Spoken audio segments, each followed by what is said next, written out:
ఈరోజు మెదక్ పార్లమెంటరీ అభ్యర్థి నీలం మధు మాసాయిపేట వెల్దుర్తి మండలాలలో రోడ్ షో మరియు ఇంటింట ప్రచారం నిర్వహించడం జరిగింది.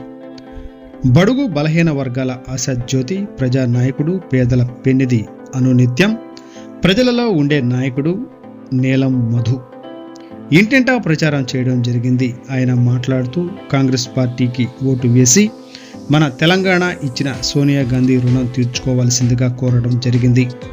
అలాగే మన కేంద్రం నుంచి వచ్చే నిధులు రాష్ట్రం నుంచి వచ్చే నిధులు కాకుండా తన సొంత నిధులతో అభివృద్ధి చేసి పేద ప్రజలకు రుణం తీర్చుకుంటానని ఆయన మాట్లాడటం జరిగింది.